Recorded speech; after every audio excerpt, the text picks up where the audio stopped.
What's going on, everybody? Mayfly here with Bass Yakards TV, and in this episode, we're going to go over something that I've been wanting to cover for quite a while now, and that's how to choose the right kayak for you. This is going to be perfect information whether you're looking to buy your first one or you're looking to upgrade. So stay tuned, and we're going to go over some subjects that I really think that you guys need to consider before you go out and pull the trigger on a new boat. Now, I do want to say before we get started that this information will be geared towards kayak fishing, but it will be very universal information that you can apply to just about any boat purchase. So I do think, regardless of what kind of boat you're looking at, this information is something that you need to consider. So the three things that we want to talk about here today are: number one, what kind of water do you plan on fishing on most often? Number two, how often do you plan on going out? And three, how do you plan on transporting your kayak to the water of your choice? So let's get started with topic number one. The reason that you need to consider what type of body of water you plan on being on most often is because there's certain kayaks out there that just perform better on different bodies of water than others do. Now, a perfect example of this is going to be the kayak that Patton rides on, the Jackson Coosa. The Coosa does the lakes that we fish just fine. There's no problems with that boat at all, but it excels in moving water. That hull is designed to be able to maneuver very well. It handles very well in those conditions because of that, and it just is the right size to maneuver in moving water. It's very easy to handle trickier sections of a river or tighter sections in that boat than it would be a bigger kayak that would be more geared towards lake fishing. Now, the flip side of that is going to be my personal kayak, the Jackson Big Tuna. It is not a very great riverboat because of its size. It's 14 foot 1 and 35 inches wide. So it's a very big kayak. It tracks very well in open water. It's actually not too slow for its size. It's not the fastest kayak out there, but it gets the job done just fine. But it excels on those big lakes. It excels on bodies of water that could get very wavy, and it cuts through waves very well. It just does not excel in moving water or tight spaces where you need a smaller, more maneuverable kayak. So there's pros and cons to every kayak out there. The thing that you need to do is really sit down and think about the type of water you want to fish, and then look for kayaks that specifically fish those bodies of water better than the rest do. So in my opinion, the kayaks that I would really recommend for you guys that like to fish moving water very frequently, the Jackson Coosa and Coosa HD are very excellent boats, and for good reason. There's a reason why they sell so many of those kayaks. They just flat out work. They were designed very well, and I have yet to see any real problems with those kayaks. The Wilderness Systems Attack 120 is another amazing kayak in those moving water conditions because it's the right size for those conditions. It is a little bit on the wider side, but that's just going to make it more stable. It's still got the right length, and as long as you get the right paddle for it, it will absolutely handle the moving water very well. And then you've got two boats that are new on the market for this year that I think are going to be very excellent river kayaks as well: the New Canoe Flint and the Jackson Liska. I think both of those boats, just because of the way they're designed, are going to handle moving water very, very well. So if you guys are looking for a moving water kayak, not specifically, but something that you can take in a river very easily, those would be the ones that I recommend. For bigger bodies of water, like your big lakes and your oceans, the Jackson Big Tuna, I love my kayak. It's amazing. There's definite downsides to it, but on those big bodies of water, you'll really appreciate the size of that thing, and it will absolutely get you out on the water and back home safely. The Wilderness Attack 140 is almost identical. They're the same length, it's 1 inch narrower. So same thing, that boat's going to be very, very good on the big lakes. It actually sits a whole lot lower than the Big Tuna does, so it's not as horribly as affected by the wind too. So if you fish in windy areas, I'd highly consider going with that boat. And the New Canoe Pursuit is another one that is almost identical, but it's a half foot shorter than the other guys. and it's a fantastic boat for big bodies of water. Two others that I'd really throw in there, the Jackson Big Rig and the New Canoe Frontier. They are super wide, super stable. I can stand in my tuna and fish all day, but there's hardly anybody that cannot stand and fish out of the Big Rig or the Frontier all day without problems. So if you're like me and you like to stand and fish a lot, I'd highly recommend those boats to you. Boats that I think will do a lot of different bodies of water very, very well. I would go and throw that Wilderness Attack 120 in there. It's a very versatile boat. It'll do a lot of things for you. So if you're looking for one kayak to do it all, that's one of them. But I'm also going to recommend the boat that I chose over the 120, and that's the boat that some of you guys got to see in Columbus for the first time, my Jackson Mayfly, that we are going to be building up here on this channel and showing you guys how to rig out a kayak with as well. The Mayfly is a fantastic platform, regardless of what kind of body of water you fish. It was designed to do well in the rivers. It was designed to do well on big lakes. And for the money, it is a fantastic kayak and highly versatile. So I would absolutely, if you're looking for one kayak that kind of fits the bill, it's the jack of all trades, the Jackson Mayfly. I don't think Jackson realizes what they've done with that kayak, but I think they've made possibly the best kayak they've ever done. And yes, I am aware that they came out with their pedal drives. That Mayfly is amazing. I cannot wait to show it off to you guys. It's going to be awesome. So the second topic that we want to go over is how often do you plan on going out? The reason you really need to sit down and ask yourself is, do you really feel like dragging out a kayak that weighs 90 to 100 pounds every single time when you're only planning on going for like an hour, hour and a half here and there? No, you don't. Ask me how I know. I love my tuna, like I've said before. It's a fantastic boat, but she's a heavy boat. It is very difficult for me to get a cart under it by myself. That's why I'm installing the Boondocks landing gear on it, so I don't have to worry about that anymore. But that's added expense on a kayak that was already a very expensive boat. If you're going out for a couple hours or, once or twice a month, I don't think it's really worth it for you to get the really big kayak. As nice as they are, you're going to hate moving that boat around by yourself all the time. If you're going out with friends, that's different.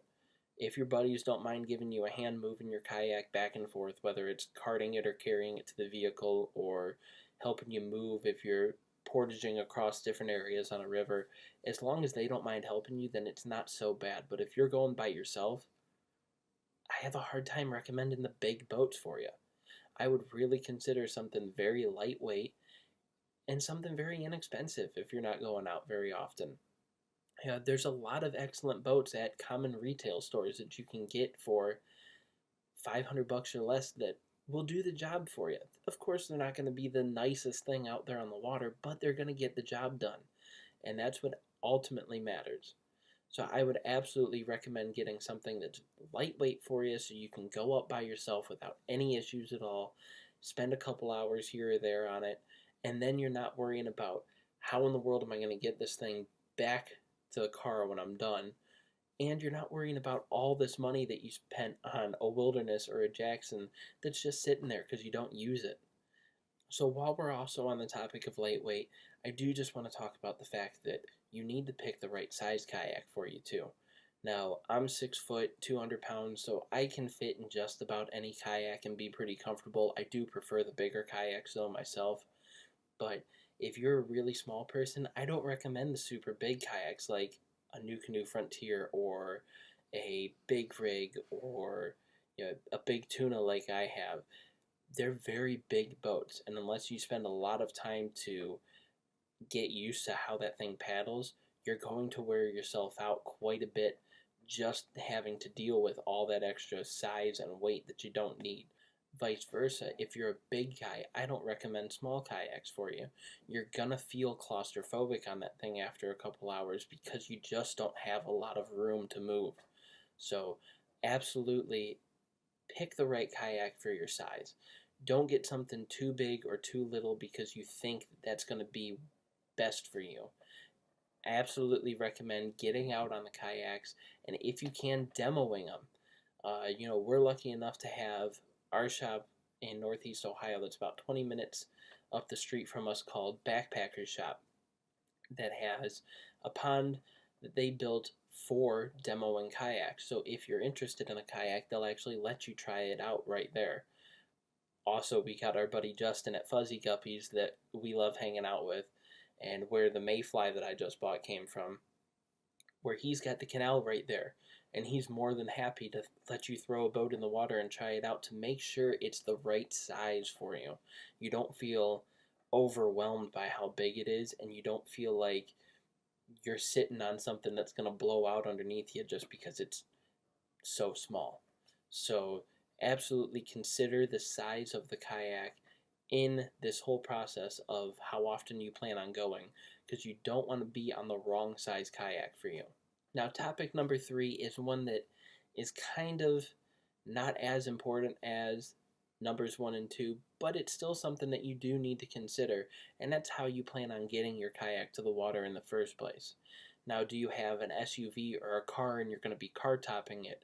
Do you have a truck? Do you have a trailer? Would you be interested in getting a trailer?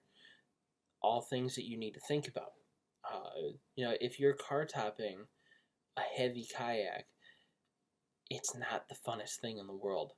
Once again, ask us how we know.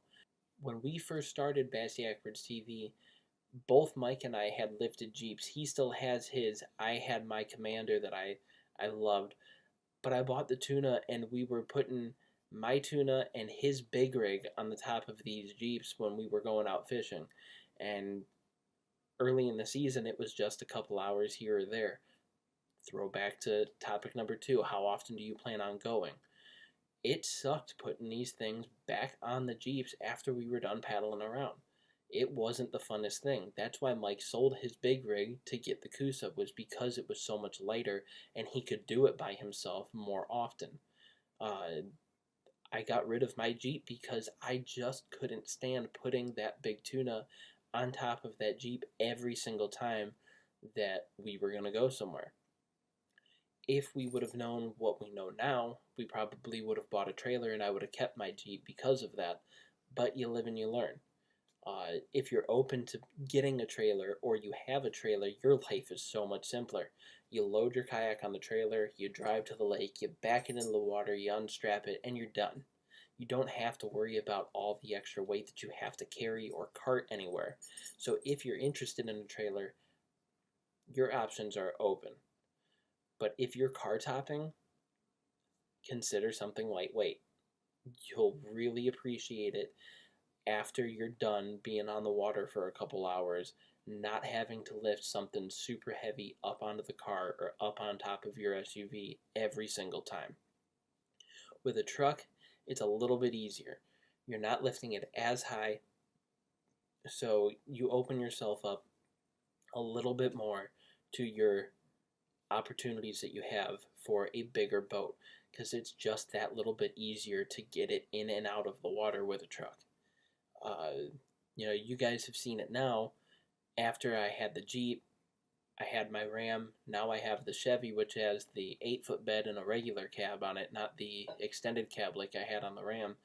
But we took those boats from Ohio to New York 3 times last year, loaded down like you see here, minus the blue kayak there.